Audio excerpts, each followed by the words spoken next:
Ça faisait longtemps qu'on n'avait pas fait de YouTube Pagan Challenge.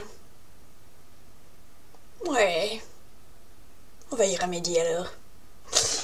Bonjour, bienvenue sur cette xème vidéo du YouTube Pagan Challenge pour parler cette fois-ci donc des pratiques spirituelles que je pratique, enfin que je fais le plus souvent. Ça va pas être méga long comme vidéo, je vous le dis, parce que j'en ai pas une en particulier de pratique spirituelle en elle-même que vraiment je fais très régulièrement ou autre. En fait, il y en a plusieurs que je pratique. Il y a la méditation, il y a le voyage chamanique. Je sais pas si on peut compter la balade dans la nature, mais là ce serait au top. Mais on peut en fait, en tant qu'éco-païenne, aller dans la nature, c'est logique. Donc ouais, il y a tout ça. On pourrait aussi compter potentiellement le yoga, ça dépend comment on le fait. Moi je sais que à travers ma formation de Fountain of Life, il y en a, mais je le fais pas trop. À partir de la rentrée, je vais en faire vachement plus souvent, parce que je vais pouvoir m'inscrire à un cours. Et ça dépend si on le fait dans un cadre spirituel ou pas. En tout cas, voilà. On pourrait aussi parler de la dévotion face à son hôtel, de l'entretien de l'hôtel. C'est une pratique spirituelle au final. Est-ce que c'est une pratique? Oui, on peut dire ça comme ça. Après, il y aurait aussi la prière, mais en ce moment, c'est vraiment pas un truc que je fais le plus souvent. Alors, du coup, pour faire une espèce de moyenne, vu que Fountain of Life engendre pas mal de pratiques de voyage chamanique, je dirais que celui que je pratique le plus, ce serait le voyage chamanique, en définitive. Même s'il y a des périodes où ça va être plutôt de la méditation. Ça va dépendre des moments, ça va dépendre de ce que j'ai besoin de faire, ça va dépendre de mon ressenti, de mes envies. Si des fois en fait j'ai vraiment besoin de me poser avec moi-même et de capter un peu ce qu'il y a, ou de me plonger vraiment à l'intérieur de moi, ça va être vraiment la méditation.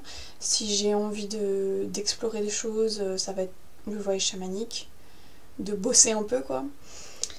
Et puis en fait ouais, peut-être qu'au final le plus régulièrement c'est vraiment l'entretien de l'hôtel. Donc là vous voyez un tout petit bout de l'hôtel, ou en tout cas ouais, vu que c'est une des pièces de ma, enfin une des pièces, un des meubles de mon chez moi, dans ma chambre, je le vois tous les jours. Donc j'ai une pensée pour ce qui symbolise tous les jours.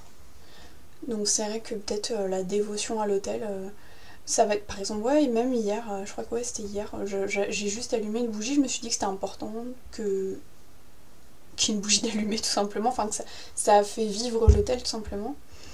Des fois ça va être de l'encens, voilà, mais je pense que peut-être, ouais, voilà, le plus régulier ça va être ça, vraiment. Même si des fois il va être un petit peu très minimaliste et un peu à l'abandon, ça dépend. Voilà. Donc je crois que j'ai fait le tour, il n'y a pas de... Ouais, non, je vois rien de... Ouais, en ce moment ça serait plus la balade dans la nature aussi. Si on considère que... D'ailleurs il y a des choses que j'ai ramassées, parce qu'à chaque fois que je sors je ramasse des trucs. C'est pas intentionnel, c'est juste que c'est sur ma route et que voilà. Ouais, parce que j'ai trouvé un caillou troué, c'est cool. Bah je vais vous le montrer, hein, tant qu'à faire. Alors, on ouvre le sac, on extrait le caillou et on montre le caillou. Voilà, alors je vais essayer de montrer. Voilà le trou. Parce que tout ce qui est troué, en fait, c'est divin. Enfin, c'est divin, ça représente la déesse, donc c'est chouette là. Le caillou troué, j'ai trouvé comme ça en fait. On voyait qu'il était troué. Je fais oh, trop bien un caillou troué, je vais le mettre sur mon appui de fenêtre. Voilà. Hier j'avais trouvé de la nacre, mais ici on en trouve partout, c'est le pays de la nacre. Et puis voilà, donc ouais, en ce moment je me fais des balades tous les jours pour m'oxygéner, pour me bouger les fesses. Et puis on considère que il peut y avoir des signes en fait, hein. On peut recevoir des signes, des petits messages comme ça, par le biais de la nature. Et puis on n'est pas jamais tout seul, hein.